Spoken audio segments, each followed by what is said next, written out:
Nina baka Phunga noMageba, nina kweSilo, sehlelwe olukhulu thina njengesizwe kuphuke insika okuyiyona insika yethu sonke. Sishayeke ingozi engequwa ntwala njengoba isilo samabandla sesithule. Sifuna ukuzwakalisa ukukhala kwethu nokudabuka kwethu nobuhlungu obusiphethe ngoba sihanjelwe ubaba wethu, ubaba wesizwe, ubaba wethu sonke.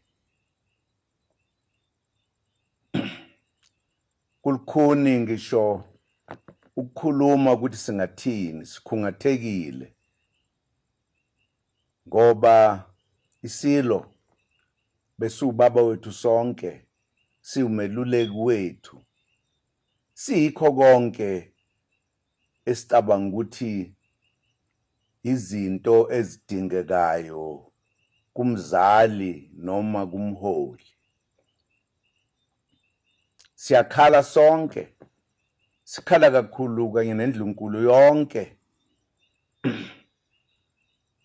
nabo bonke ubukhosi bethu ukuthi silahlekelwe. Sinjengomuntu odingayo esentabeni engazi ukuthi uzoshona ngaphi, emyedwa elahlekelwe yikho konke abenakho. Sizosala siba yini nina baka Phunga noMageba ngaphandle kweSilo? Isilo esiye sathola ithuba lokubusa isikhathi eside kangaka ngesikhathi esinzima. Sisacindezelwe kulelizwe uma singena esikhundleni sokuphatha isizwe. Sahlangabezana nezinto eziningi ebezizinselela ezinkulu esilweni.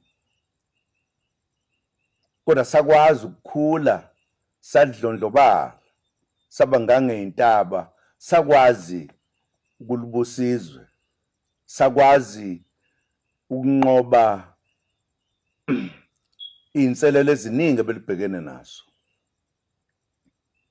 Sihanjelwe umfundisi wethu obethi uma ekhuluma ngaso sonke isikhathi asifundise ubuntu, asifundise konke nje esikudingayo. Sesizogijima siye kubani siyothula okusikhathazayo, sithole ukududuzeka na? Awu, nina baka Phunga noMageba,